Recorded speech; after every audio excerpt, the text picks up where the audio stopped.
All right, today we're going to dive into one of the most mysterious and honestly one of the most influential characters in all of history, the serpent from the book of Genesis. It's a question that I think we all wrestle with at some point. You look around, you see incredible beauty, right? Amazing wonders. But at the very same time, there's so much pain, so much misery and death. How can both of those things possibly exist in the same world? Well, according to the Bible, the answer to that huge question starts in just one chapter, Genesis 3. This is the story that describes the tragic moment sin entered a perfect world, and it offers this fundamental reason for why our own world so often feels, well, broken.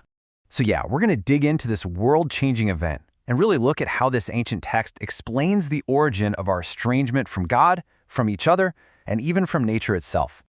Okay, so what was the actual test for Adam and Eve? Well, it was deceptively simple, really. God gave them just one restriction. Don't eat from the tree of the knowledge of good and evil. See, the fruit itself wasn't the point. The real issue was whether they would trust and obey God or follow their own path.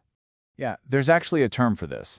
Theologians call it a probationary command. And what that means is Adam and Eve weren't given this long, logical breakdown of why this specific tree was off limits. They had to obey it simply because God, as the ultimate authority, said so. It was a pure test of trust and simple obedience. I love how the theologian Herman Bavinck puts it. He really gets to the heart of the choice they were facing. The test wasn't just about some arbitrary rule. It was about who gets to define reality. Would humanity accept God's definition of good and evil, or would they set themselves up as their own gods? But here's the thing. Adam and Eve weren't alone in the garden. A third character slithers onto the scene, the instrument of temptation. The story says, now the serpent was more subtle than any beast of the field. And right away, we have a major question on our hands. A talking serpent. Okay, let's just pause there. This is where a lot of people pump the brakes, right? Is this meant to be taken literally? Is it just a fable with a moral, kind of like something out of Aesop? Or is the text telling us this is a real historical event? I mean, scholars have been debating this for centuries. So let's actually look at these two competing ideas, starting with the possibility that this is all just a fable, a literary tool. So one perspective, like the one from scholar John Gibson, says, hey, hold on, we shouldn't be so quick to dismiss fables. They often use talking animals to say something really profound about human nature, our cunning, our foolishness, our gullibility. He argues that the author of Genesis might just be using a well-known storytelling technique. And to help us get our heads around this idea, Gibson brings up a classic Jewish fable. So the story goes something like this. A clever fox tries to convince a crow that a new era of peace has arrived for all animals. But just as the crow is thinking about it, they hear hunting dogs in the distance. The fox immediately takes off and admits that while his idea of peace sounds great, it doesn't quite match reality, because, as he says, the dogs don't know. It's a really sharp fable about idealism versus the real world. Okay, so that's the fable. And it really brings us to the core question of this whole interpretation.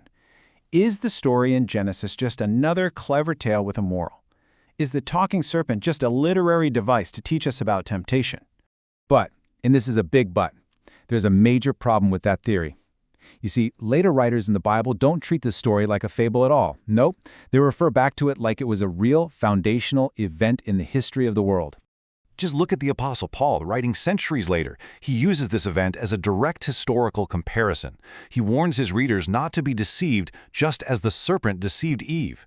He's treating her deception as a literal historical fact, not some kind of allegory. Okay, so this brings us to a really fascinating third option, one that kind of brings the other two together. What if it was a real animal, but it wasn't acting alone? What if there was another hidden intelligence pulling the strings? Check this out. The original Hebrew word used for the serpent is arum, and it's brilliantly ambiguous.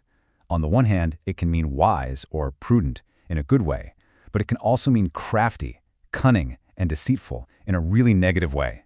That double meaning alone hints that there's something complex going on here. And that brings us to the absolute heart of the matter. Was it only a serpent? I mean, think about it. The creature in this story, it's debating theology, it's twisting God's words, it's making these incredibly sophisticated psychological arguments. That level of intelligence is way beyond any normal animal. In fact, it seems equal to or maybe even greater than the humans it's tricking. And as you read through the rest of the Bible, You see the writers start to connect these dots for us. Jesus himself calls Satan the original father of lies. Paul links the curse on the serpent way back in Genesis to the future defeat of Satan. And then finally, the book of Revelation just comes right out and says it, identifying Satan as that old serpent. So, why does any of this matter? What's the big deal? Well, it turns out that who or what was behind the serpent changes, well, it changes everything about the story. Because what this means is that the story isn't really about a talking snake at all. It's about a cosmic battle. The animal was just the puppet, an instrument used by a powerful, rebellious spiritual being to introduce his own war against God right into the human world. And that completely reframes the whole picture, doesn't it? It suggests the brokenness we see all around us didn't start with a simple mistake. It started with an intelligent, targeted act of rebellion, which leaves us with one last, really big question. What does it mean for all of us if the very first lie ever told wasn't just a simple deception, but an actual declaration of war?